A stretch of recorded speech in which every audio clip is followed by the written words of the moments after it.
Boa noite a todos, sejam bem-vindos ao canal Terça Livre TV. Eu sou Max Cardoso e esse é o Boletim da Noite.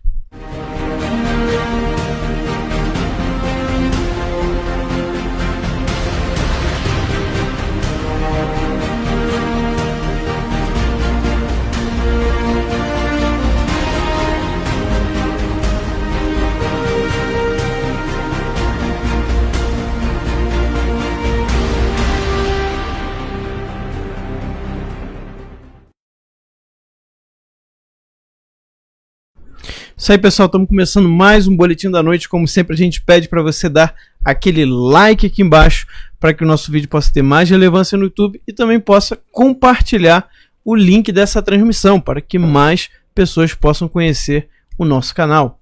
E hoje eu tenho aqui na bancada comigo Ítalo Lorenzon e Carlos Dias. Boa noite, senhores, tudo bom? Boa noite, Carlos. Boa noite, Max. A todos que estão ouvindo, muito bom estar aqui com vocês. Boa noite, Max. Boa noite, Ítalo. Uma alegria te rever, né? Um tempo que a gente não se encontra, uma satisfação imensa. Faz tempo boa mesmo. Noite a todos também. É isso aí. Hoje teve aquela reunião de cúpula, né, do Mercosul. A gente comentou no Boletim da Manhã. E foi a primeira vez que a reunião de cúpula foi feita online, né? Então, no Mercosul, Bolsonaro exalta livre mercado e pede a defesa da democracia. Né? Na 56ª cúpula do Mercosul, realizada na manhã de hoje, o presidente Bolsonaro reafirmou que seu governo tem como prioridade dar eficiência ao Estado. Aliado a isso, tornar dinâmica a economia brasileira. Como exemplo, mencionou a aprovação da reforma da Previdência e a modernização da infraestrutura. Na semana passada, o Senado Federal aprovou o marco do saneamento básico.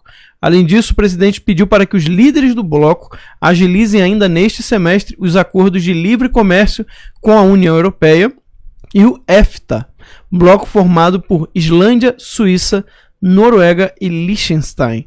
Bolsonaro também manifestou preocupação com os rumos da Venezuela, governada pelo narco-ditador Nicolás Maduro, e fez um apelo: continuemos todos a defender de modo incansável o compromisso do Mercosul com a democracia.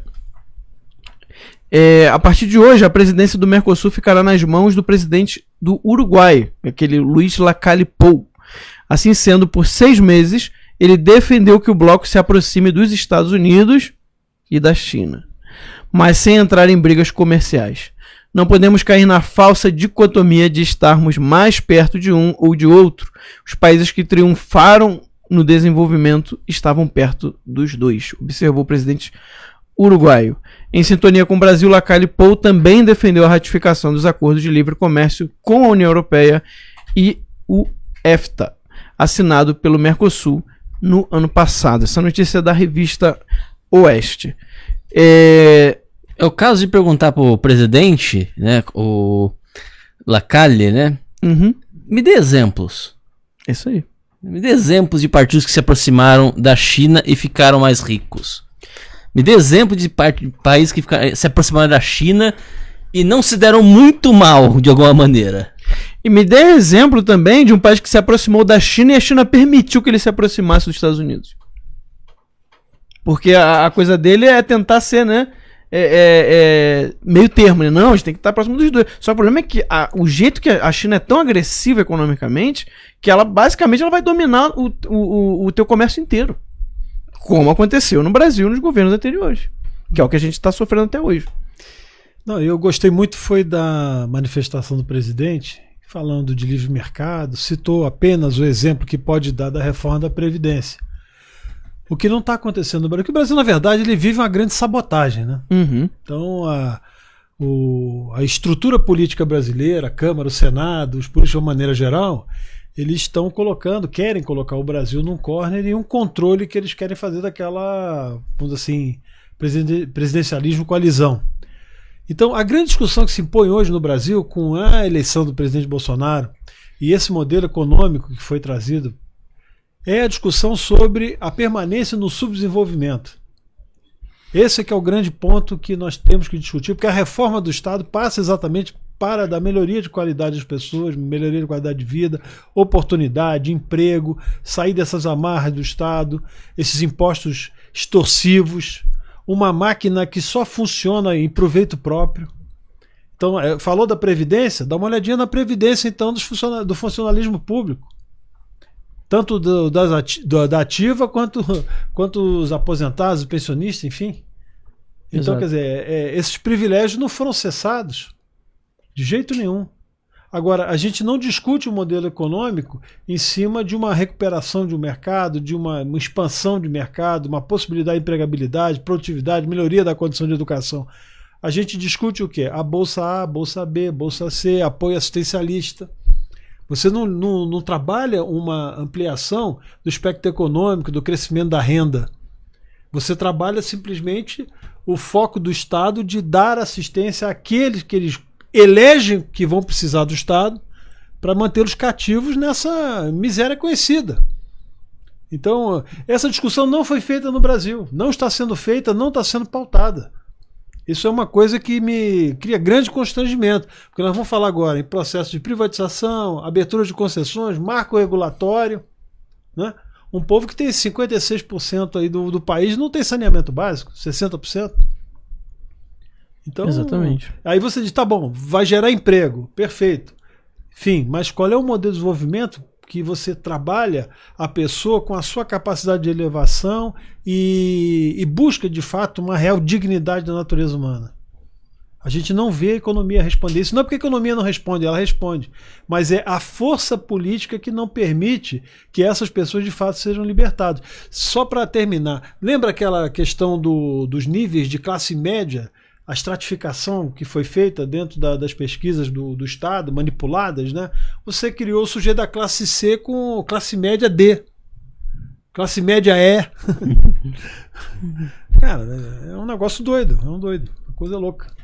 Né? Exatamente. E continua o sistema de subsídio, juros. A gente pode até depois discutir um pouco melhor isso em relação a como houve a concentração de renda no Brasil e principalmente o sistema rentista, né, como progrediu ao longo desses 30 anos, depois da crise do petróleo, 1952, 59, se não me engano, a criação do BNDES, enfim. A gente pode... Só serviu a elite empresarial monopolista, oligopolista, a parte monopolista das empresas estatais, lucro fácil, explora mercado único, sozinho, setor elétrico, setor de petróleo, enfim.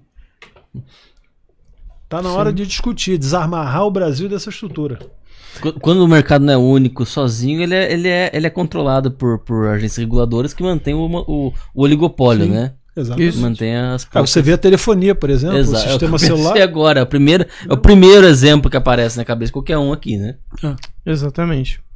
E aconteceu também outra coisa hoje, né, interessante, do Ministério da Economia.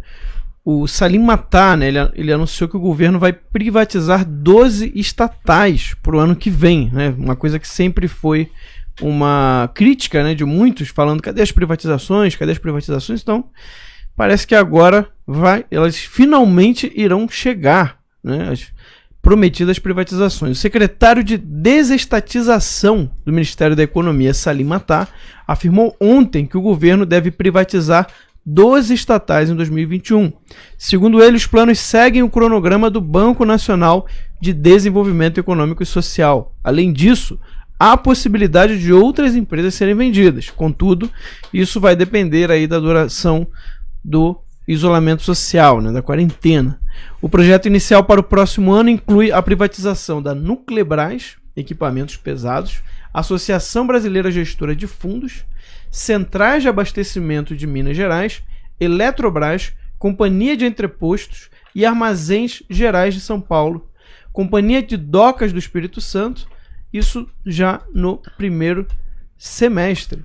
Já as demais privatizações estão previstas para acontecer no segundo semestre de 2021, que seria Correios, né, uma privatização muito esperada, Companhia Brasileira de Trens Urbanos, a Transurb, Serviço Federal de Processamento de Dados, Dataprev e Telebrás, também era uma outra esperada. Nós já gastamos muito dinheiro com companhias estatais que são deficitárias, afirmou Salim Matar ao jornal Folha de São Paulo. Essa notícia também é da Revista Oeste e é uma coisa assim já bem esperada. Muita gente estava falando, já vai chegar 2 anos e cadê as prometidas privatizações? Então parece que 2021 já vai começar aí uma boa rodada de privatizações, né? Pois é. Sim, e agora, desculpe, mas o cardápio eu achei fraco. Fraco, né? As ofertas estão pequenas demais, entendeu? E parece que você está tirando, vamos chamar assim, como você diz, um núcleo não muito, assim, vou chamar podre mesmo, entendeu? É uma massa podre que você está tirando para jogar para o mercado. Agora, a gente pode fazer o inverso, né? A gente poderia ter feito, começar com uma outra sinalização. E eu tenho muito medo também em relação à participação da ordem política, dos grupos do Estado, tipo o Congresso Nacional, de uma maneira geral, Câmara e Senado, e esses vínculos estreitos que estão com o Supremo Tribunal Federal. Eu não acho que vai ser, assim, os Correios vão encontrar grandes facilidades, por exemplo. Não imagino, nesse sentido, uma data prévia. Sim. Eu acho que vai ter resistências no campo jurídico dessas companhias, e a presença da corporativa, né, ela é muito forte, ainda mais no setor da esquerda. Então você imagina, por exemplo, privatizar os Correios, não sei que tipo de modelo, que modelagem que vai fazer. Mas a gente precisa se preparar de uma maneira muito forte, com uma força jurídica robusta. Não, eu acho que a gente tem. Sinceramente, pelo que eu vejo, até pela própria defesa do próprio presidente, acho que a gente não tem uma estrutura jurídica assim muito ativa. E, enfim, eu considero um projeto assim, embora respeite muito o governo e torço muito que as coisas deem certo, mas me parece muito modesto. Não atrai grande coisa. Sim, acho que a ampliação, por exemplo, no sistema de concessão seria uma resposta mais rápida, e acho que daria os sinais para o mercado de uma maneira mais positiva, e entra a questão da regulatória, essa questão toda, e depois vamos partir para essa desestatização desse campo, né, da privatização efetiva. E não simplesmente você dizer, olha, essas não são tão valorizadas, não são empresas de ponta, né, de setores, enfim, e privatiza. A ideia que me parece assim hoje, né, que já é dito há algum tempo, né, que realmente muitas das estatais elas se tornaram peso morto, né? Elas são peso morto para o Estado. É como que você tá andando, né, e tá amarrado, né, com pedras, né, com peso morto atrás de você, e você não consegue andar com toda a velocidade que você teria, você não consegue se mover, você tem que arrastar aquilo ali, que, né, são estatais, essas empresas que já estão praticamente assim liquidadas, né? Elas já não trazem mais nada de bom para o país, né? Os Correios eles estão assim numa situação calamitosa mesmo, né? Principalmente assim, Rio de Janeiro, então você vai, né, nas agências, como se não existisse quase. Como se não existisse quase. É só mesmo. Você dá de graça que já tá bom, já, né? Pois é. É quase isso aí. Se o cara aceitar, você não agradece. Olha, e outra coisa, até funcionando é prejudicial ao mercado. Sim. Porque você tem práticas de controle, né? Por exemplo, vamos falar um pouco da Petrobras rapidamente. Não mudar na questão da concessão para o sistema de partilha. Você vê a dificuldade que gerou isso. Uhum. Né? Ela tem que participar de toda a condição de licitação do pré-sal. Então, se não me engano, na época era 30% no mínimo que era a participação da Petrobras. É a participação da Petrobras. Então, como é que você entra já com sócio que é 30% no teu mercado, que você, enfim, controlada pelo Estado, que tem gerências, que estabelece, por exemplo, base de preço, né? Manipula a questão da refinaria, o custo do combustível, enfim, você tem toda uma estrutura de manipulação e de contra, né, a segurança, né, de mercado, que essas empresas, enfim, deixou de ser atrativo esse sistema de operação, quer dizer, então o Estado cada vez mais, assim, de forma extremamente ativista, vamos usar esse termo, né, o Estado superativo na economia, ele, ao contrário, em vez de ele prestar um serviço, ele destrói o próprio sistema livre de mercado. Não permite a concorrência, não gera capacidade de investimento, não tem inovação. Então são coisas que precisam ser ponderadas nesse modelo que a gente quer apresentar de modernização do país, é a discussão desse subdesenvolvimento. Até onde nós vamos tutelar o povo brasileiro, aí até onde nós vamos colocar os pobres permanentemente cativos. Essa é a questão. Não estou dizendo que vai sair de hoje para amanhã, Ítalo, mas a gente tem que ver um modelo de modernização do país, de crescimento, de liberdade, não só na liberdade do campo das ideias, da expressão, que também está sendo atacada, a gente está vendo, mas uma liberdade econômica em que a pessoa tenha interesse em empreender, insista que o país não só tem todas essas condições peculiares, né, da sua natureza, da sua dimensão continental. Por exemplo, um país como esse, cara, a gente não tem estaleiro. Sim. Quer dizer, toda a regra, né, de países com costa, o que é você ter uma indústria naval ativa. E a gente não tem. Uma costa imensa e é ridículo a indústria naval do Brasil. Aí você vê, vamos no setor da pesca. O que você traz do mar hoje? O que você pode gerar de emprego, processamento, de exportação, de vidas de pessoas? Por exemplo, você pega um BNDES, perfeito para esses aí. Então vamos tirar essas traineiras que estão aí, que a maioria dessa região que se pesca é tudo poluído. Vamos deixar avançar um pouco mais, 20, 30, 40 milhas da barra. Aí você coloca um barco financiado há 15, 20 anos para um pescador artesanal. A gente não tem isso, essa atividade não está clara ainda, o desenvolvimento, embora esteja se pensando nisso. Quer dizer, a gente tem que ter inventividade, novas fronteiras para o país. E eu repito, discutir esse modelo que parece que está aqui como uma âncora, vamos usar um exemplo do mar, né? Uma âncora que nós estamos ancorados na cultura do subdesenvolvimento. Sim. E você tem sistema político controlador. Isso. Né, essa gente que não permite que essas reformas saiam, porque isso não vai acontecer, não vai superar o nível de desenvolvimento que a gente precisa se a gente não diminuir essa máquina pública, porque os impostos que se pagam são caríssimos para manter essa estrutura e ela, vamos dizer assim, se consome para o seu benefício próprio e não da sociedade. Exato. Então você vê, tem muitas coisas totalmente defasadas no país, né, que vão atrasando o país e vão só piorando a vida das pessoas. Por quê? Porque estão no interesses de poucos, né, de alguns que estão lá em cima, principalmente os oligopólios que já estão aí há décadas.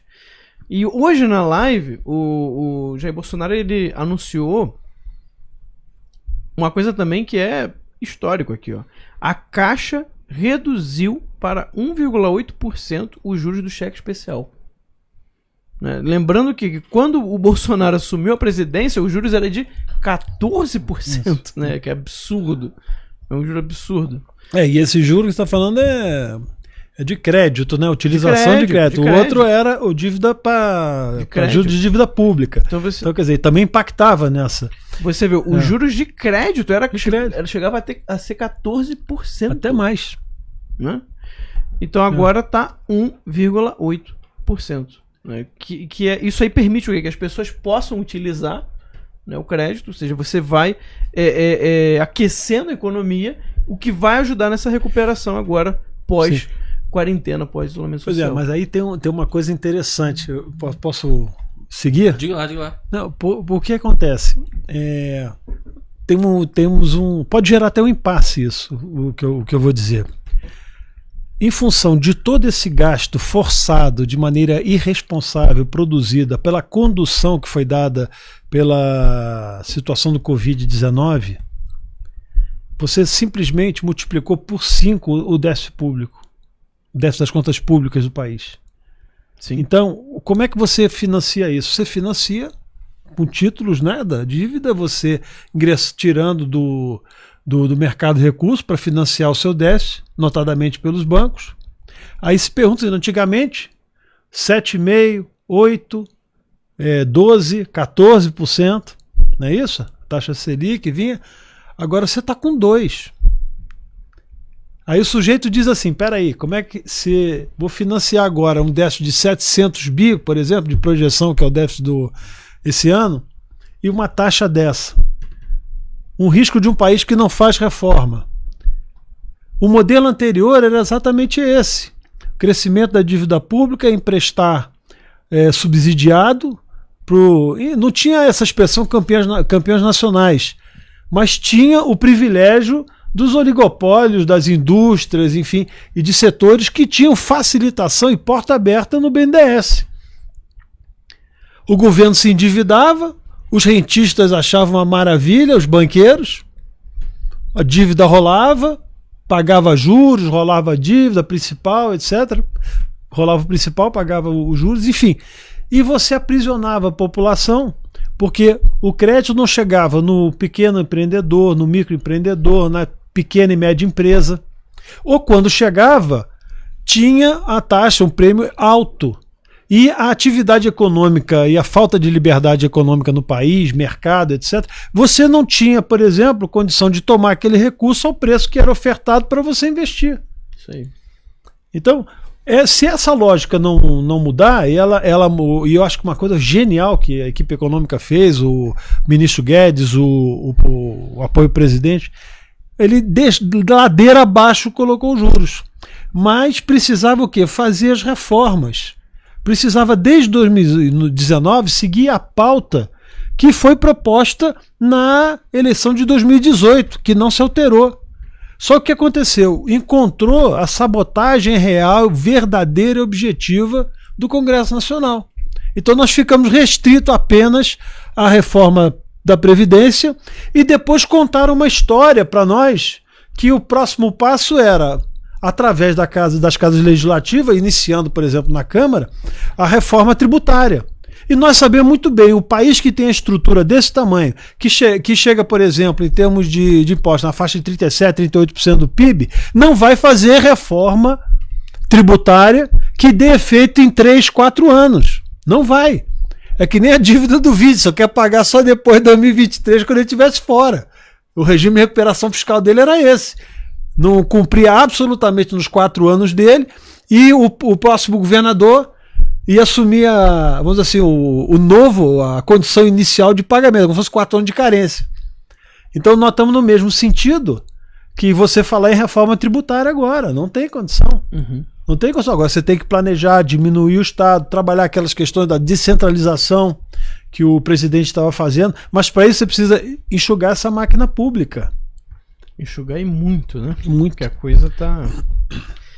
É uma esponja de dinheiro isso, né? Sim. Cara, muita coisa. Sim. A máquina hoje, eu tô dando uma ordem de grandeza. É nessa faixa aí de um custo de entre 38% e 42% do PIB você manter essa máquina federal. É isso aí. É isso É mesmo. por aí. Eu acho que o Abraham, quando ele veio aqui, ele falou algo sobre isso, se eu não me engano, é por aí mesmo. E certamente uma pessoa muito mais categorizada do que eu para tratar do tema. Mas você vê que em ordem de grandeza é essa. Isso é um escândalo. É um escândalo. É um escândalo. E aí você, por exemplo, você compara, né? Porque às vezes o brasileiro tem muito essa coisa de ficar fechado na sua própria realidade. Então vamos comparar. Você vê quanto que os Estados Unidos gastam com máquina pública. É pouquíssimo. Pouquíssimo. Pouquíssima coisa o Estado realmente ele tem alguma ingerência e os gastos com o Estado são porque baixíssimos. inclusive o sistema, né, o sistema político é diferente. Lá é uma confederação, ali você tem outro tipo de nível de orçamento, entendeu? É diferente. O Brasil não. O Brasil 70% de tudo que, vamos dizer assim, que se produz de maneira objetiva, né, do Estado, enfim, o trabalho de uma maneira geral, 70% vai para a União. Exato. Isso É um regime extremamente centralizador.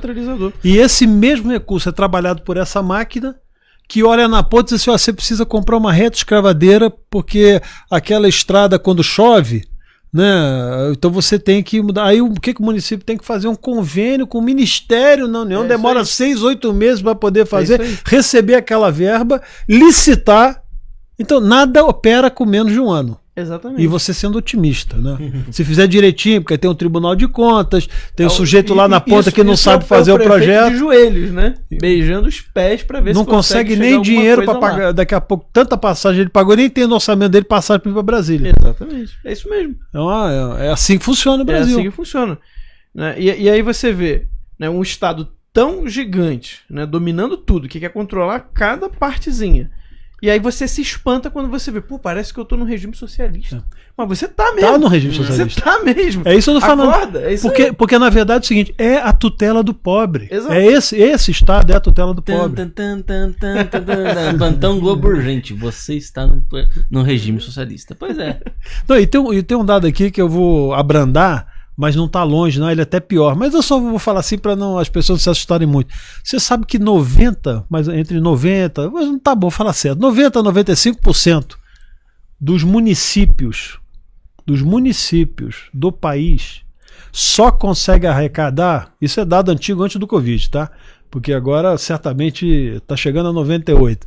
90 a 95 dos municípios conseguem arrecadar apenas para cumprir seus compromissos com a folha do Executivo e do Legislativo. Isto é, pagar salário de servidor público do Executivo, Câmara e os servidores da Câmara Municipal.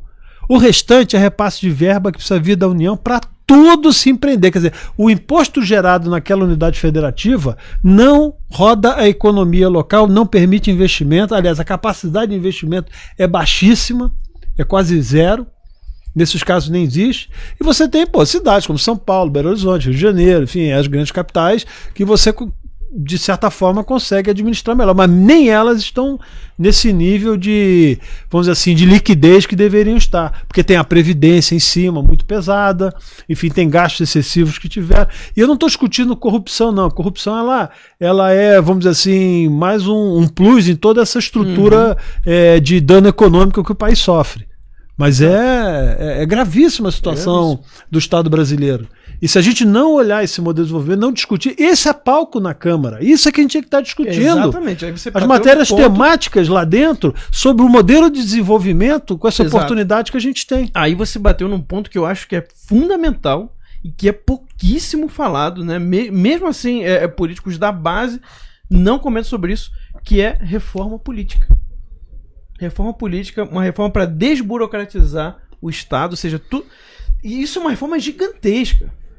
Né? Isso é uma reforma gigantesca. Você vai ter que mudar várias coisas em vários níveis da máquina pública que existe hoje, né? Mas que precisa ser feito. E ninguém fala disso. Não existe pauta sobre isso no Congresso. Eu nunca vi, né? Se tiver alguém, mostre pra gente. Eu nunca vi alguém no Congresso pautando esse tema, falando e questionando e cobrando os parlamentares algo nesse sentido. Mas isso é urgentíssimo. Por quê? Porque nada vai mudar enquanto isso não mudar. A gente vai ficar brigando. Né? O que vai acontecer? Você vai estar numa ponta brigando com a máquina inteira do outro lado. Nunca vai mudar. Como é que o pessoal do Deep State você vai conseguir paralisar as ações dele se você não tirar o controle que eles têm sobre toda a máquina pública? Você não vai conseguir. Sim. Você vai ficar lutando numa ponta e um Kraken, né, um monstro gigantesco empurrando do outro lado, e tá você lá sozinho, pequenininho, empurrando do seu lado. Você não vai conseguir nunca. Justamente.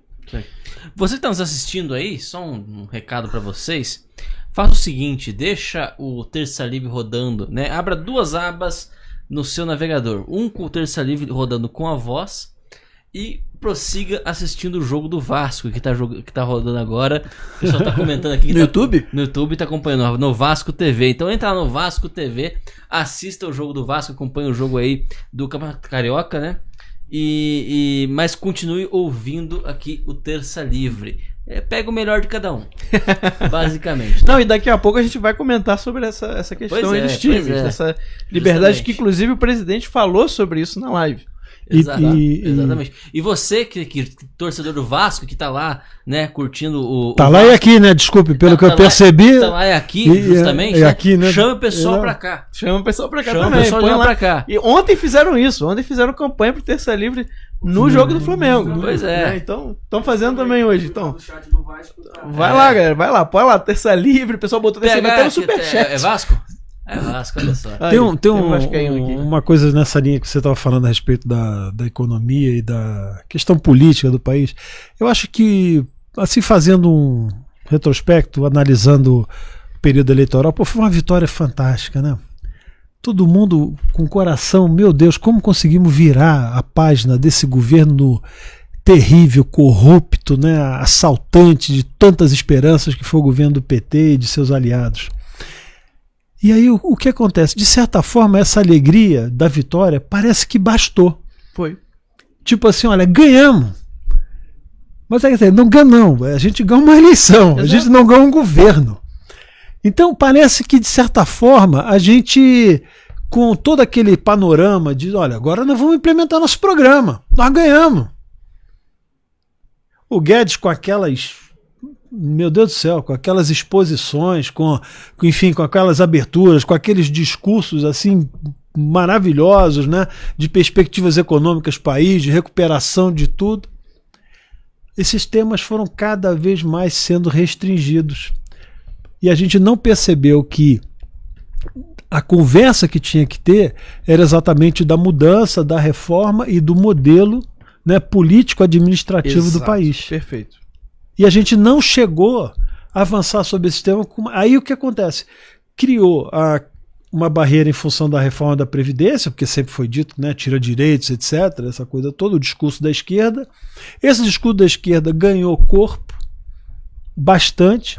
Criou-se um impedimento dentro da própria estrutura política congressual e a gente não teve a capacidade, a tristeza, por exemplo, ter uma Joyce Hasselman, líder do governo, entendeu? Então, uma gente dessa que não sabe nem o que está fazendo lá dentro, quanto mais discutir economia e reforma política do país.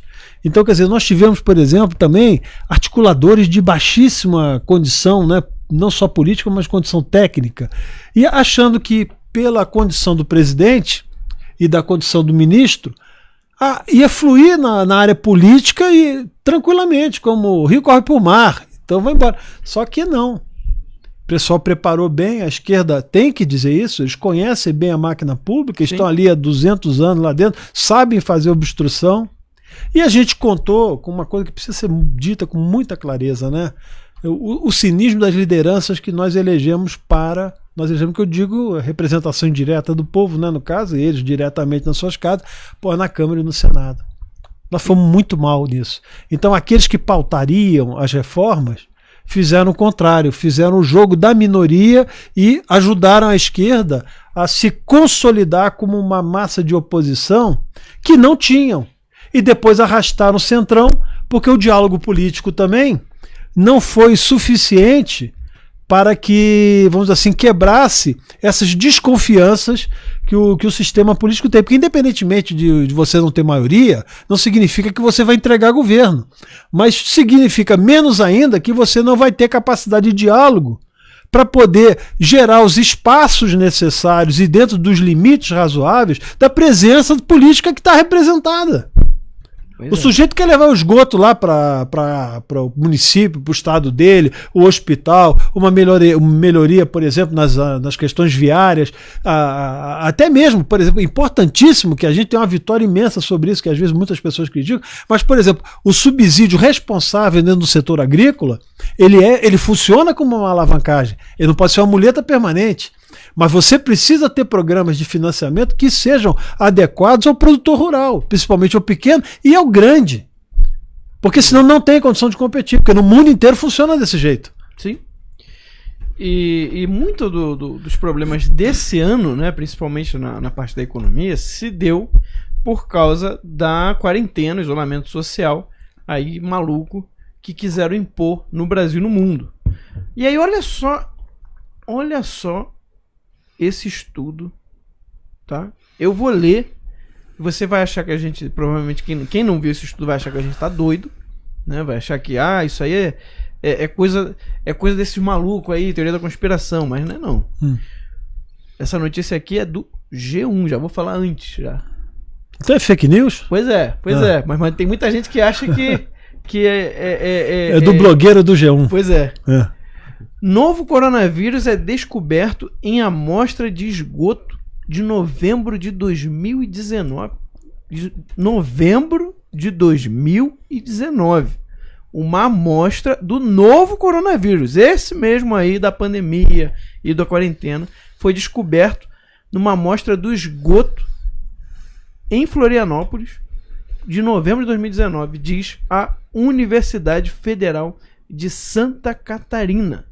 Afirma ter descoberto partículas do novo coronavírus, o SARS-CoV-2, em 2 amostras do esgoto de Florianópolis, colhidas em 27 de novembro de 2019.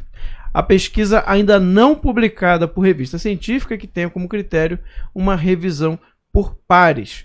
O primeiro caso clínico da Covid-19 foi relatado no Brasil em janeiro deste ano.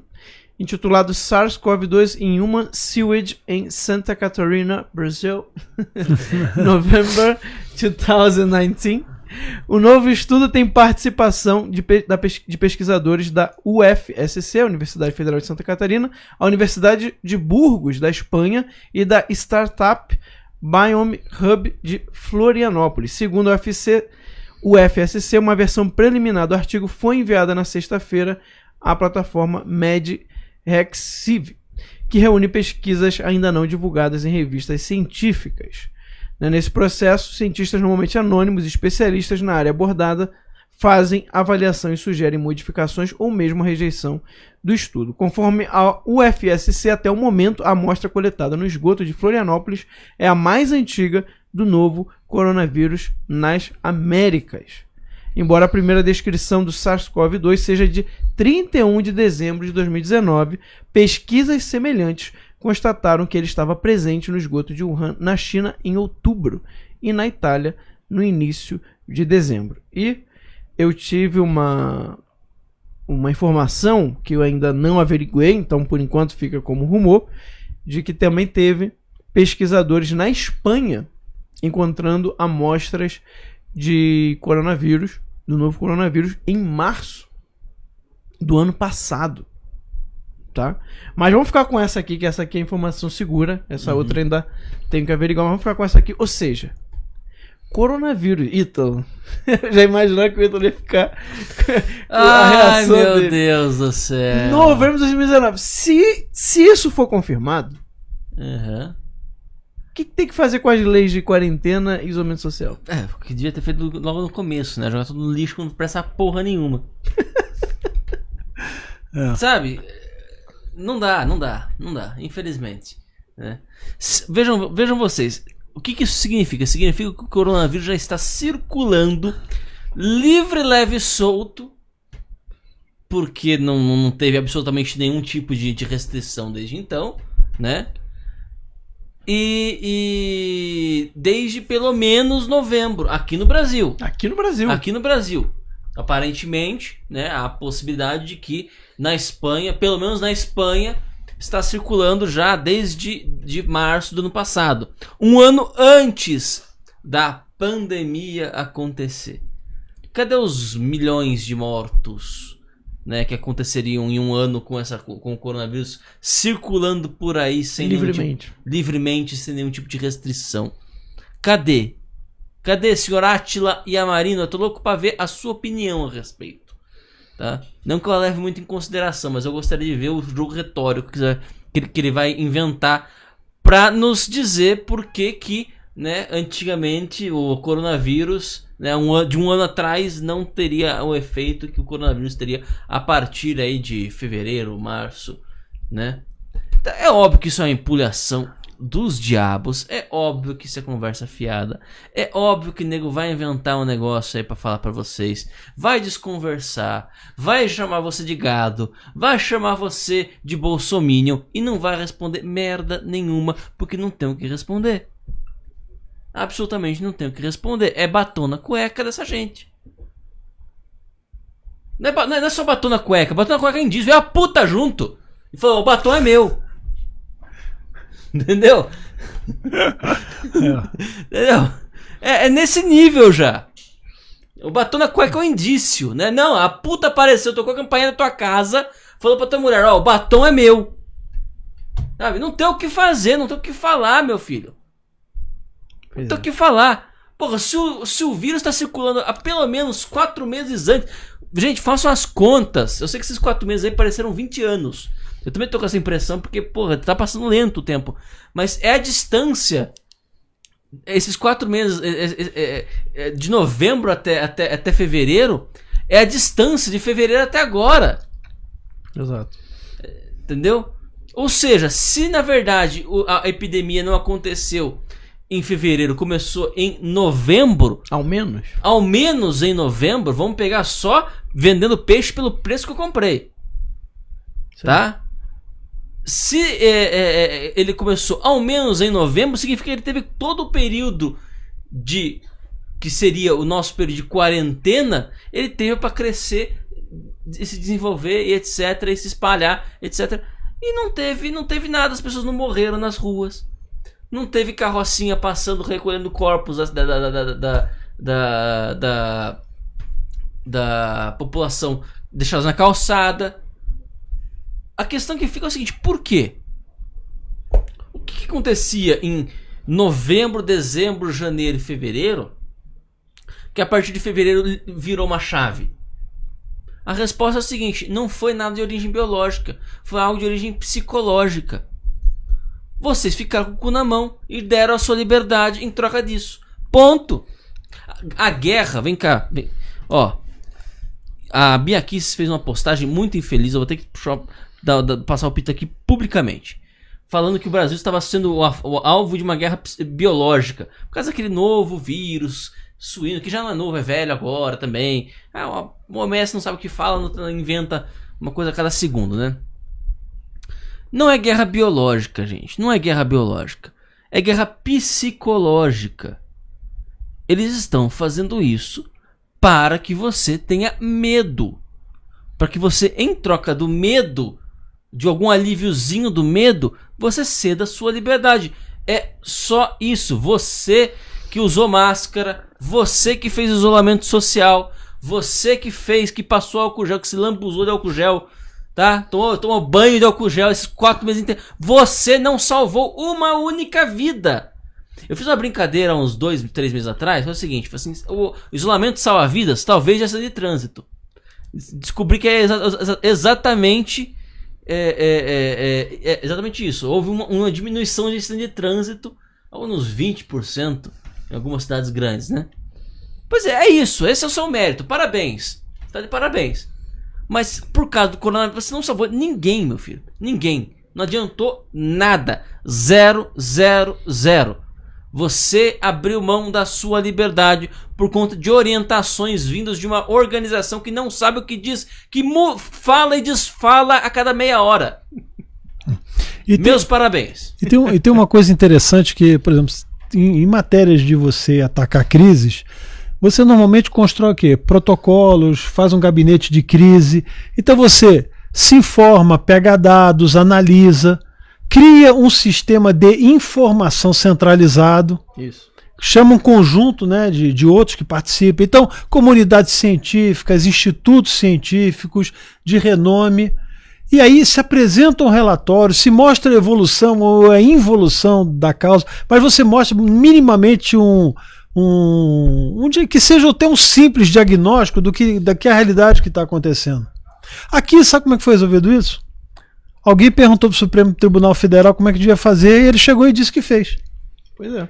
E lá dentro não tem nem juiz às vezes, hein? Uhum.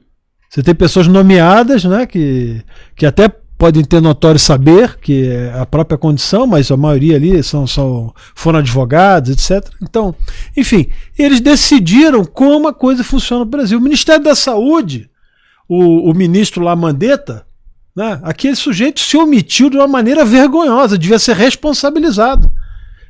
Infelizmente não vai poder ser, porque quem chamou para isso foi o próprio Supremo. Então, quer dizer, vai ser muito estranho criminalizar o sujeito onde eles tiraram a responsabilidade dele.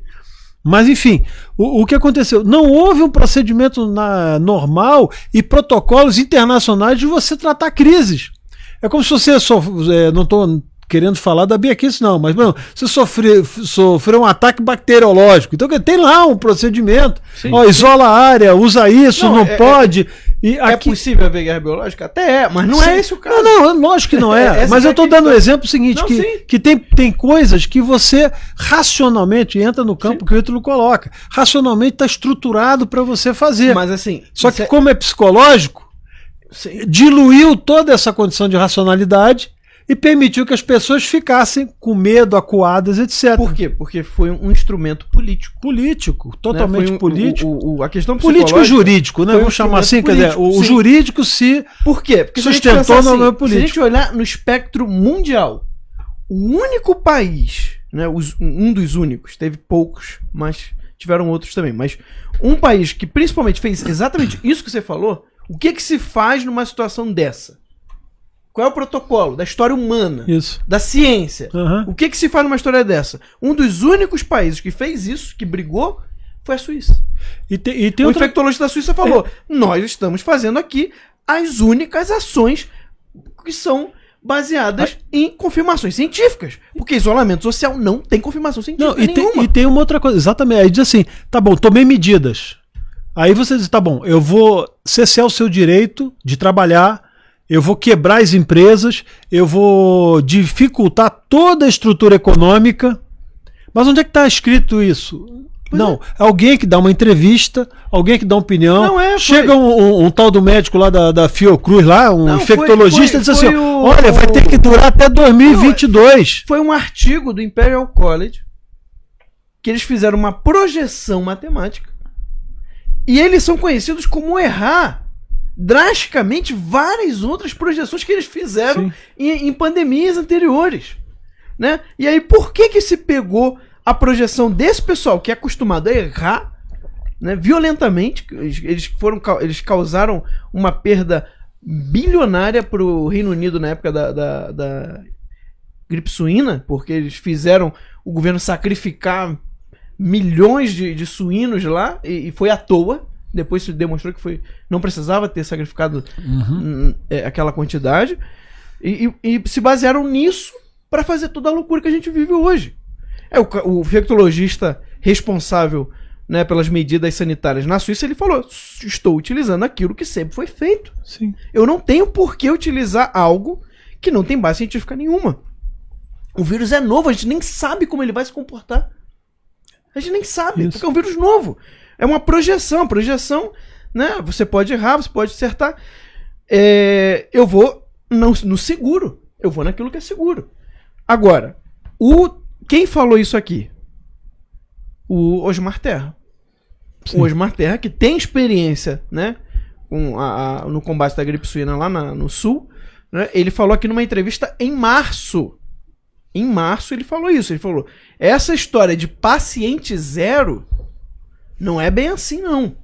Você fala, o paciente zero foi em dezembro. Em março, o Osmar Terra falou isso. Pode olhar lá. Tá no nosso canal, a entrevista com ele.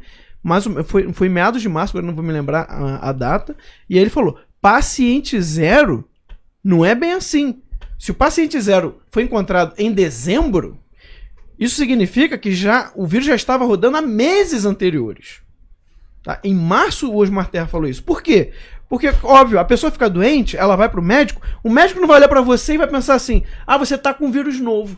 Deixa eu fazer o exame de sangue, se pode ser que você esteja com vírus novo. Não, ele vai olhar, você tá com gripe? Virose. E vai te dar todo o tratamento de uma virose. Isso os que aparecem sintoma, porque a maioria nem aparece sintoma. O cara vai ter uma gripe, um espirro, uma tosse leve e acabou. Mas o vírus está circulando. Aí depois vai vir outro doente também, aí ele vai, virose e tal. Aí até que ele vai ver que várias pessoas estão apresentando sintomas, né, regulares de uma maneira que ele não viu antes. Aí ele pega dessas pessoas, vamos fazer a sorologia lá do sangue desse cara pra olhar. E aí ele vê, caramba, tem um vírus novo. Primeiro que aparece com vírus novo, paciente zero. Mas não é. O vírus já está rolando há tempos anteriores. No mínimo, meses anteriores. Tá? Até chegar o primeiro médico a ter a ideia de que é um vírus novo e analisar o sangue daquele cara e encontra um novo vírus. Quando chega nesse ponto, esse novo vírus já estava rolando há tempos. E o Dr. Osmar Terra, ele falou, por isso, isolamento social não faz sentido. Porque quando você descobre alguém com esse vírus, o vírus já está rolando desde antes. Falou, se você fosse fazer um isolamento social da maneira com que eles falam, a única forma ainda um pouco mais racional seria se você previsse que o vírus ia aparecer. Né? Semana que vem, mês que vem vai aparecer o vírus. Todo mundo de casa para ver se ninguém pega. Né? E mesmo assim ainda tem risco de alguém pegar. Né? Mas então você veja, não faz sentido. E agora está saindo dados que comprovam aquilo que já se tinha dito aqui, inclusive, em março. Tá? E aí você falou do STF, né? Que fez as medidas que ditou as medidas que deveriam ser feitas. Né? E olha só essa notícia aqui. Olha só isso aqui. Celso de Mello dá 5 dias para Pazuello explicar orientações sobre cloroquina. Então agora o Celso de Mello Leia aí, eu quero comentar isso mais nitidamente. Leia. O ministro Celso de Mello do STF deu prazo de 5 dias para que o ministro interino da Saúde, Eduardo Pazuello, apresente informações sobre as orientações para o uso de cloroquina e da hidroxicloroquina contra o novo coronavírus. Mello é relator de uma ação da Confederação Nacional dos Trabalhadores em Saúde, que contesta as orientações do governo para o uso das substâncias. As orientações constam de protocolo divulgado no dia 20 de maio pelo Ministério da Saúde. O documento libera no SUS o uso da cloroquina e da hidroxicloroquina até para casos leves de Covid-19. As informações prestadas pelo Ministério da Saúde podem ser usadas pelo ministro do STF para decidir sobre o pedido liminar da Confederação. A primeira pergunta que acho que tem que vir para qualquer um que vê um negócio desse é o seguinte: o Celso de Mello ele pede esclarecimentos sobre o uso da cloroquina. Ok. Qual é a qualificação técnica do senhor Celso de Mello para julgar os esclarecimentos dados? Pois é. Ou até mesmo o que ele recebeu, por que não arquivou a demanda? Não, tudo bem. Dizendo, até para analisar a posição inicial. Porque eu quero saber o que dessa Confederação Nacional dos Trabalhadores de Saúde tem competência científica para poder propor uma ação como essa e ela ser levada a sério. Como pode? Eu quero saber quais são os dados que estão ali. Exato. Porque se bobear, ainda tá aquela pesquisa do The Lancet. Que foi mostrado ser uma fraude. Ou a pesquisa que foi feita no Amazonas, que foi mostrado que foi algo manipulado de forma fraudulenta e criminosa. Vão responder, não? Quase criminoso não. Criminosa. Quase criminoso não. Preciso marcar a posição aqui. Você tem uma bula de um remédio de 70 anos já sendo usado que diz doses acima de... Agora não vou me lembrar o valor, mas doses acima de X são fatais e você dá 120% da dose fatal. Um médico faz isso com um paciente, mata a galera, depois isso divulga dizendo que a cloroquina mata.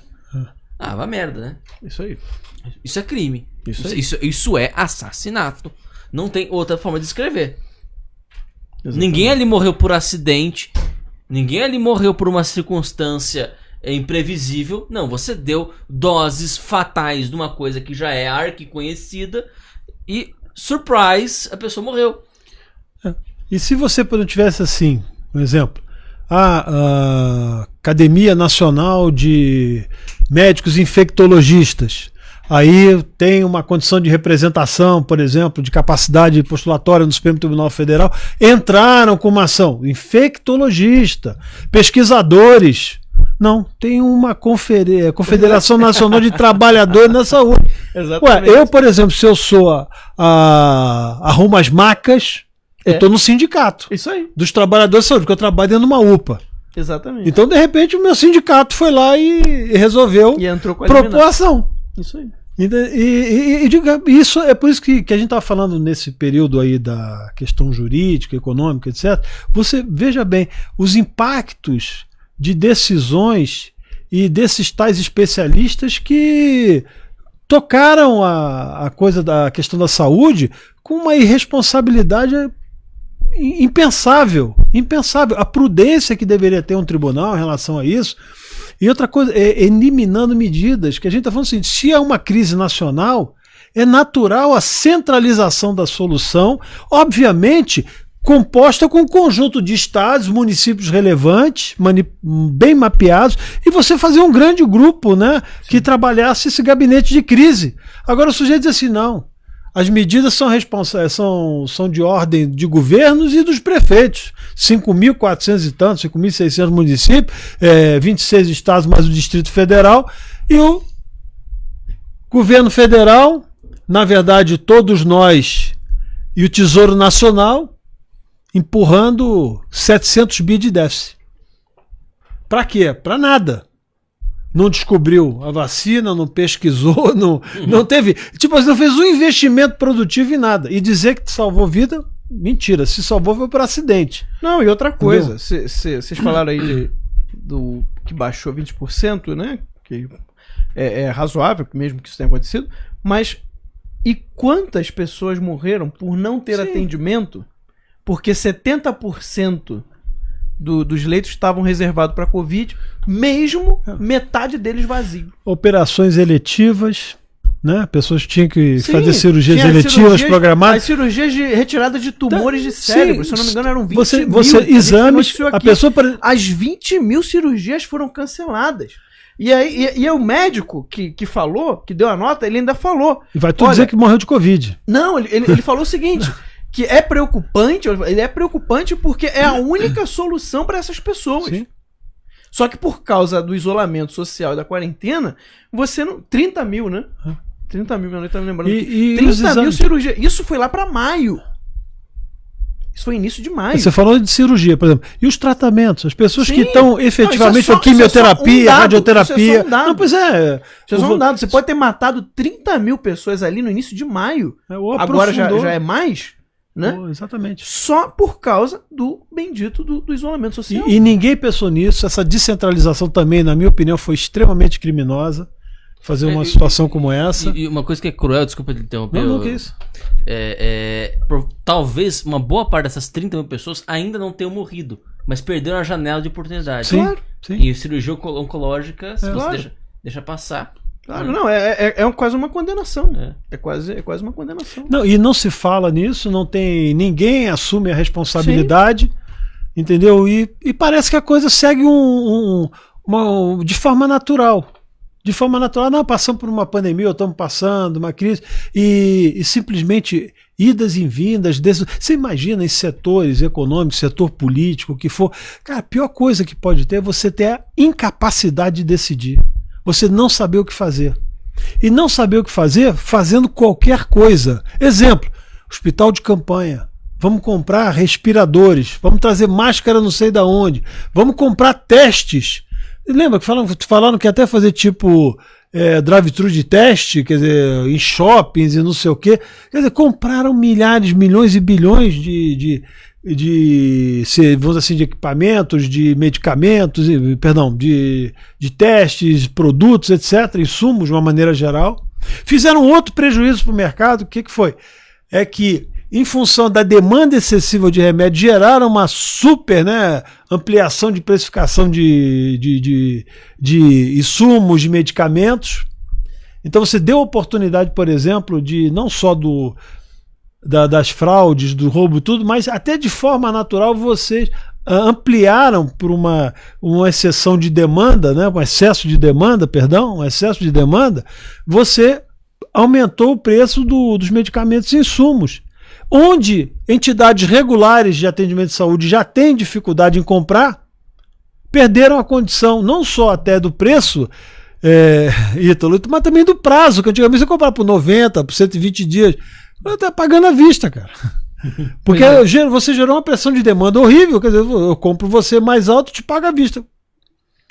Aí como é que uma Santa Casa lá do interior, por exemplo, teria condição de enfrentar isso com problema de caixa profundo? Aí você não vê o seguinte, mesmo que você não seja responsável, aí eu diria, o ministro da Saúde devia chamar a atenção sobre isso. Dizer, olha, está acontecendo, porque esses dados são extremamente aferíveis. Você tem dentro do sistema, você conhece. Sim. E você também viu o que foi bloqueado e dizer quais são as consequências disso. Minimamente você podia chegar e dizer, então vamos dividir com a sociedade. Olha só, nós vamos parar os tratamentos oncológicos. Nós vamos parar as cirurgias que são eletivas ou cirurgias necessárias, são obrigadas a fazer. Quer dizer, essas eletivas você pode até eventualmente adiar. Não sou médico, só estou dando um comentário, quer dizer, que isso é a data marcada e tal, mas essas que têm essas patologias graves já diagnosticadas e você marca a cirurgia para ser feita como curativa, possibilidade já, curativa, e depois continuar o tratamento. E o que você fez? Você não deu satisfação a ninguém. Você ficou discutindo que a cloroquina é ruim, que o presidente inventou isso, que o presidente não usa máscara. Agora, quem está usando máscara são essas pessoas todas que sonegaram da população esses dados e as suas responsabilidades de forma objetiva precisam ser cobradas. Exatamente. A gente está chegando a 1 hora aqui de programa, E então a gente vai por um rápido intervalo comercial. O pessoal tá perguntando do Alan, Cadê o Alan? Não, fiquem tranquilos. o Alan está bem. E no próximo bloco a gente vai ter o jornalista Alan dos Santos também aqui na nossa bancada, comentando aí as principais notícias do dia, né? Então, não sai daí não, o comercial é rapidinho, já já a gente volta.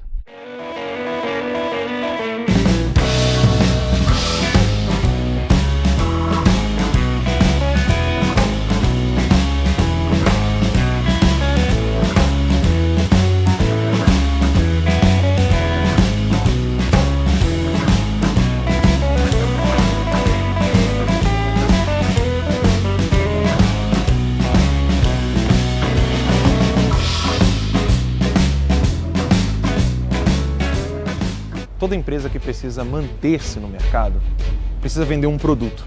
Esse produto precisa ser comprado pelo seu consumidor e uma empresa de sucesso é uma empresa que vende muito este produto. No jornalismo, funciona de uma maneira distinta, muito diferente de qualquer outro produto. Eu estou aqui no Palácio do Planalto, onde nas últimas décadas, bilhões de reais foram investidos no jornalismo brasileiro.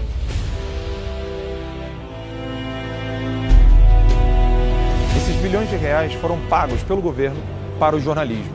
Assim fica muito fácil dizer-se empresa de sucesso, quando o seu maior patrocinador não é o seu consumidor, mas o governo.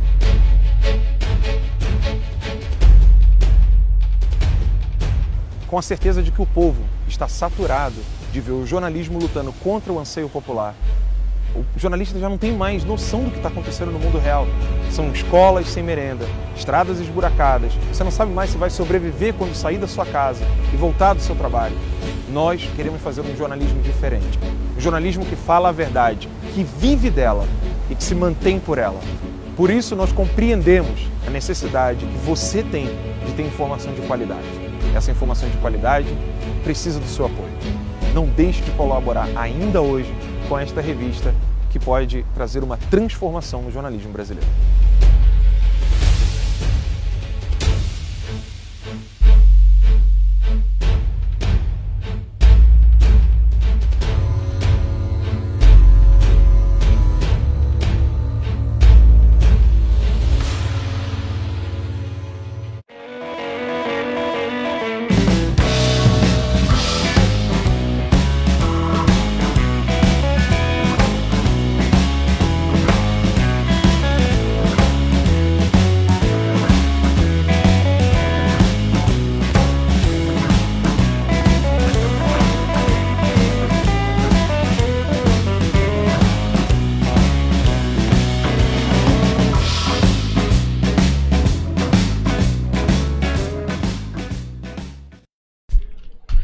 Isso aí, pessoal, estamos de volta com o nosso Boletim da Noite e agora o segundo bloco com uma nova bancada, né?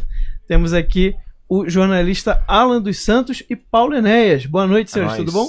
Boa noite, tudo bom? Boa noite, Paulo. Boa noite, Alan. Boa noite a todos. Muito obrigado pelo convite. Satisfação estar aqui no Terça Livre, que é hoje, sem dúvida, o principal veículo de comunicação conservador e direito do Brasil. Então, satisfação grande estar aqui. Tamo junto. Passa o cinzeiro ali, a gente volta a conversar. Aqui. Então, ontem, né, teve esse dia histórico aí pro esporte brasileiro, em que o jogo do Flamengo e Boa Vista foi transmitido por streaming no YouTube, né? Sim. E muita gente assistiu, né? Foram mais de 2 milhões de pessoas assistindo ao vivo. Depois já tinha, hoje de manhã, a gente olhou, já estava com 14 milhões de views. Então, assim, muita gente pode achar que isso não representa nada, mas foi uma grande mudança devido à medida provisória que o Bolsonaro fez, dando mais autonomia para os times, né? Os times agora, eles podem negociar por jogo que eles têm. Então, o que o Bolsonaro comentou sobre isso na live de hoje? E ele comentou o seguinte, né? Ele falou sobre a carta de alforria aos times brasileiros. O presidente comentou brevemente a MP 984 de 2020, que prevê que clubes mandantes sejam donos dos direitos de transmissão da partida. Ele comentou a partida do Flamengo e Boa Vista. e disse que a medida é uma carta de alforria aos times brasileiros. Não sei quanto, mas acho que mais de 10 milhões de reais o Flamengo arrecadou. Tinha uma televisão aí que tinha um monopólio e pagava de 500 a 600 mil reais cada jogo. Então o Flamengo conseguiu milhões de reais pela internet, ressaltou o presidente. Bolsonaro ainda brincou: parabéns ao presidente Jair Bolsonaro, que deu a carta de alforria à liberdade para que os times de futebol negociem qual forma deseja vender seu direito de imagem, né? Então essa frase final, né, fala tudo. E qual foi o resultado? Né? Qual foi o resultado disso? O resultado concreto? Hoje, a Globo rescindiu o contrato de transmissão do Campeonato Carioca. Ela rescindiu nessa quinta-feira o contrato de transmissão do Campeonato Carioca. A decisão foi tomada após quebra de exclusividade prevista no compromisso assinado com 11 clubes que disputam a competição, com exceção do Flamengo, né? E aí também foi assinado com a Federação de Futebol do Rio de Janeiro. Apesar da decisão, a emissora vai manter os pagamentos previstos para este ano. Os clubes com contrato e a FERJ foram informados da decisão na manhã desta quinta-feira. Novos tempos. Já falamos isso, né? Ontem. E eu digo, isso é um grande passo. Só que tem um mérito aqui que não está sendo dado, que é o Fábio Weingarten, né? Dentro das limitações dele lá na SECOM, eu vejo muita gente criticando, não, porque a comunicação do governo não faz nada, a comunicação do governo não faz nada. Só que o lado da comunicação do governo que não faz nada é essa comunicação idiota que colocou o Fala Presidente com imagens falsas, né, e áudios do presidente Bolsonaro conversando com gente que não existe, com imagem do estoque, não sei o que lá, né, um site de compra de imagem. É do Ramos. Então a parte da comunicação do presidente que não faz nada é o Ramos. O trabalho que o Weingarten pode fazer é isso aí: destruir o monopólio da Globo, dando liberdade aos clubes. E repito, essa ação do presidente não é uma ação anti-Globo, tá? Ela é uma ação pela liberdade de mercado e, óbvio, contra o monopólio da Globo. Ninguém quer fechar a Globo. Todo mundo só quer que a Globo esteja dentro das regras do jogo. Max, você escreveu no ano passado, foi a matéria? Isso, novembro. Novembro do ano passado, você escreveu uma série de 3 matérias, né? 3 ou 4? Acho que foram 4. 3 ou 4 matérias sobre o BV, a bonificação por volume. Queria que você explicasse e os direitos esportivos, né? Queria que você comentasse rapidamente daqui a pouco pro pessoal, explicar para quem ainda não viu isso, tá na revista, explicando por que a Globo tem monopólio. Eu falo um pouco do monopólio e você fala das razões do monopólio com relação ao BV. Muito bem. A Globo hoje detém um monopólio que é um tanto assustador. Hoje nenhuma TV afiliada quer perder o braço da Globo. Porque na TV existem coisas que são muito caras, né, para se manter.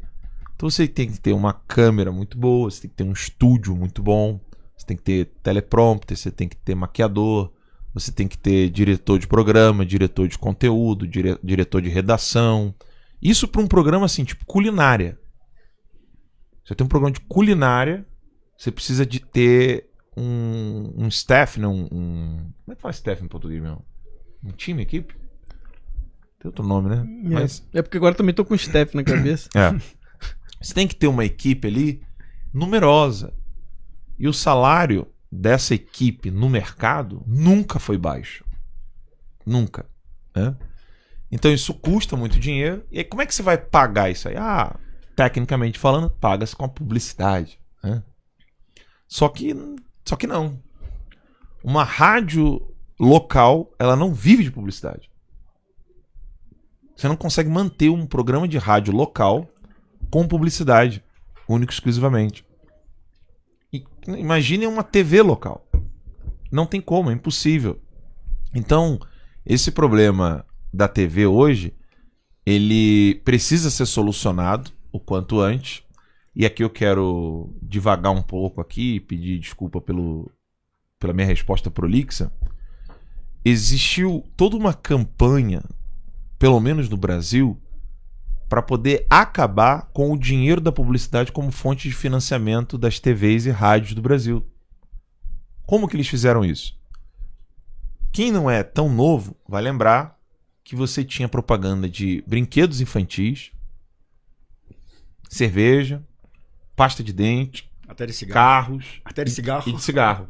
Inclusive. Né? Uma série de coisas que você tinha de publicidade na TV. E essas publicidades eram caras. Depois, com o tempo, houve toda uma campanha globalista, anti-tabagista, anti-brinquedo infantil, etc. A do brinquedo infantil foi toda ela encampada pelo Instituto Alana, né, da Ana Lúcia Vilela, a herdeira do Itaú, sobrinha do Frei Beto e aluna do Paulo Freire. Criou o Instituto Alana, inspirada no Paulo Freire. E eles fizeram uma campanha de, segundo eles, né, muitas aspas aqui, proteção à infância. Eu nem duvido da intenção, porque a intenção não importa aqui, né? É de proteção à infância. Com isso acabaram todas as empresas de brinquedos e todo o mercado voltado para as crianças no Brasil. Então, quem cresceu vendo Estrela, quem cresceu vendo G.I. Joe, né, produtos para vender, né, brinquedo, você teve todo um cerceamento. Esse pessoal foi todo para a TV fechada. Saiu da TV aberta, foi para a TV fechada. Na TV fechada, na TV a cabo, o preço não tem como ser elevado, porque no Brasil, até poucos anos atrás, o número de pessoas que tinha acesso a uma TV a cabo, que não era GatoNet, era um número muito pequeno. Então como é que você vai colocar o mesmo preço da publicidade de uma TV aberta numa TV a cabo? Só isso já diminui o preço da publicidade. Nas rádios, a situação ainda é mais dramática, porque à medida em que a economia ia caindo ladeira abaixo, ficava cada vez mais difícil você anunciar qualquer coisa numa rádio, porque a rádio só pode viver... Uma rádio da cidade X, ela só pode viver do mercado da cidade X. Você não tem como fazer, por exemplo, eu tenho 1000 lojas no Brasil, vou anunciar na Rádio Terça Livre da cidade de Bento Gonçalves, no Rio Grande do Sul. Não tem sentido. Então você precisa ter uma empresa local ali, que tem interesse local, para poder fazer essa publicidade. Com o advento da internet, a coisa piorou, né, porque barateou bastante o custo da publicidade e aumentou o alcance. Então, veja que mudança paradoxal, né, que aconteceu com a publicidade, e aí ficou impossível para as TVs e rádios locais viverem do dinheiro local. E nesse processo de criminalizar, com muitas aspas, né, que eu estou usando de uma hipérbole não, uma figura de linguagem, né?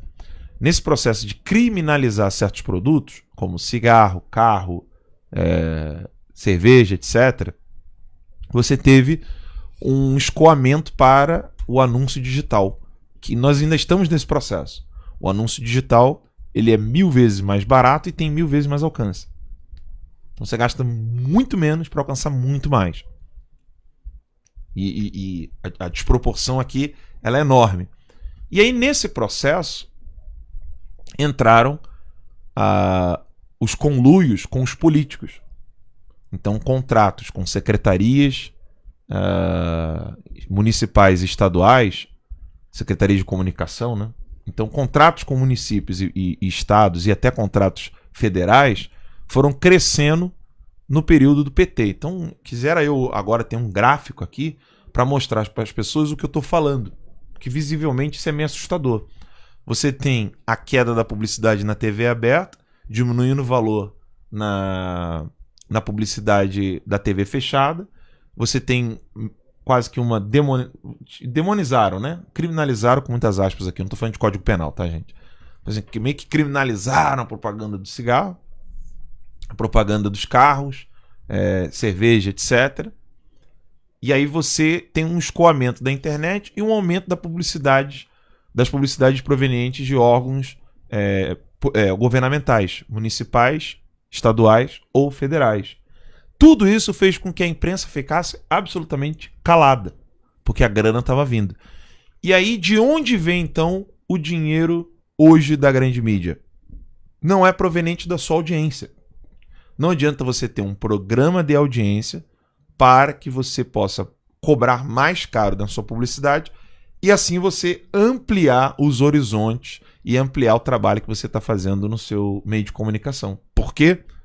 Por causa do BV. E aí eu passo a palavra para o Max rapidinho, tá, Paulo? Antes de te ouvir. Porque aí eu quero que o Max explique rapidinho, pessoal, o que é o BV, a bonificação por volume. E aí você vai entender como esse golpe foi dado na imprensa como um todo, que acabou favorecendo a bonificação por volume, fazendo com que a Globo mantivesse então o seu monopólio. Porque você pensa o seguinte, né? Como que a Globo, que nos últimos 20 anos, né, tirando agora essa questão da pandemia, porque foi essa questão da quarentena, né, do isolamento social, porque aí foi atípico o movimento, mas até antes da quarentena você tem a Globo caindo de audiência, né, ano a ano, e chegando a 33% de audiência, né? Esse era o nível de audiência da Globo antes da quarentena. Agora, durante a quarentena eu não acompanhei os números, eu sei que ela teve aí, alguns programas subiram de audiência, mas até antes da quarentena era esse mais ou menos o nível ali, 30% e em queda, e caindo, né? Até ano passado. E aí como que pode uma emissora com 30% de audiência ter 90% do dinheiro dos assinantes do país inteiro? Não faz sentido, né? Porque se você quer anunciar, você quer que todos os clientes vejam, né? Todos os clientes vejam o seu produto. Você não vai pegar 90% do seu dinheiro de anúncio e colocar só para 30% das pessoas assistirem.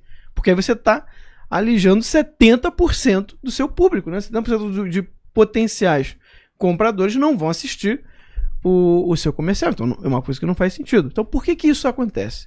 Porque existe uma prática, tá? Que hoje norma padrão, por causa de um organismo que se chama SEMP, que é quem controla as normas padrões de publicidade, que adivinha quem comanda o SEMP? Quem controla o SEMP? A Globo, né? E uma das normas padrões diz o seguinte: você pode dar uma bonificação por volume. O que significa? Para você anunciar, né, se você é um anunciante, você precisa de uma agência de publicidade. Você não pode chegar diretamente à Globo e falar, olha, eu quero anunciar na sua programação. Não, você tem que ir a uma agência de publicidade e essa agência de publicidade vai fazer todo o trâmite, né? Vai fazer um negócio com o canal, com a emissora, com a Globo, com o SBT, Record, quem for. Então essa agência de publicidade ela é mediadora, tá? Da publicidade. Então o anunciante dá dinheiro para a agência e a agência de publicidade é quem vai decidir para onde vai o dinheiro. E aí é que está a questão. A agência de publicidade ela recebe uma bonificação por volume de anúncios que ela põe na Globo. E a Globo ela dá uma bonificação altíssima, tá? Pelos anúncios. Então é claro, você corrompeu o mediador, né? O mediador ele vai botar quase tudo na Globo. Por quê? Porque é onde o mediador, um anunciante não ganha. O anunciante não ganha a bonificação por volume. Quem ganha é a agência de publicidade, né? Então o mediador ganha um bônus porque ele colocou muitos anúncios lá. Para vocês terem uma ideia, isso chegou a tal ponto da Globo dar a bonificação por volume antes. Tá? Antes de você assinar os contratos. Ela já te dá lá, olha, tô te dando tanto e você se compromete a colocar, né? Tô te dando 1 milhão e você se compromete a colocar 10 milhões em anúncio comigo nesse ano. Então o que acontece? A agência de publicidade, ela chega a cobrar praticamente o preço de custo. Por quê? Porque ela já recebeu o dinheiro.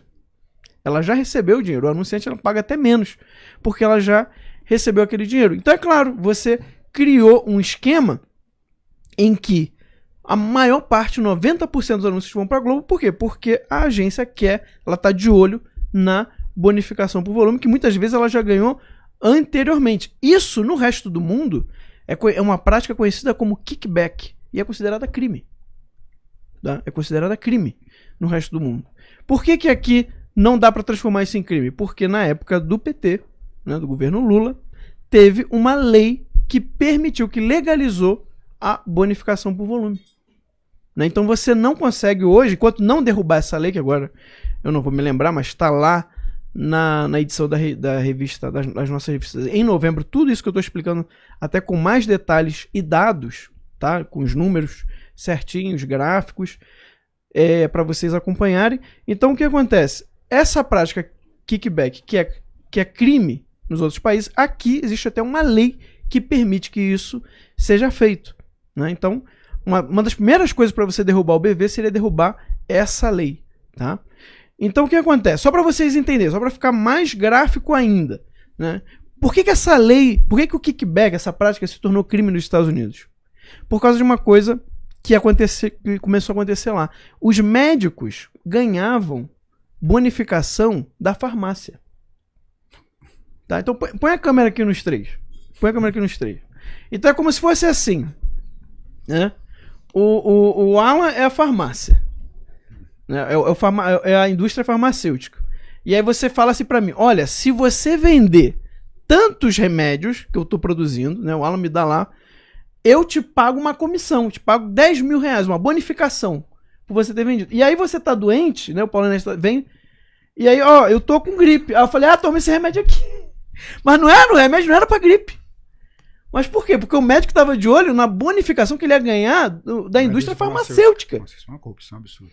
Isso aconteceu na década de 60 nos Estados Unidos.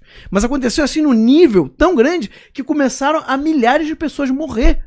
Simplesmente porque elas estavam tomando o remédio errado. O médico virou um vendedor de produto farmacêutico. Você corrompeu o mediador. Você corrompeu o mediador.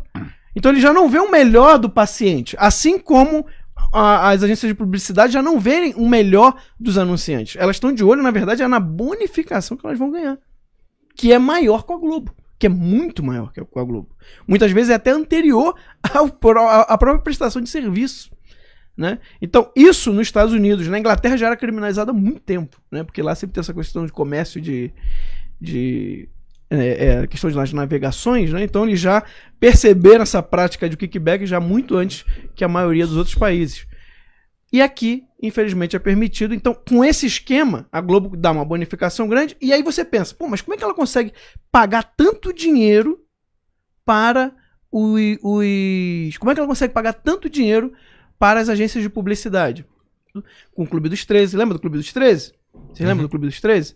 Tinha um acordo... Matéria que a segunda fase dessa lei do BV, ela foi feita sem a cabeça.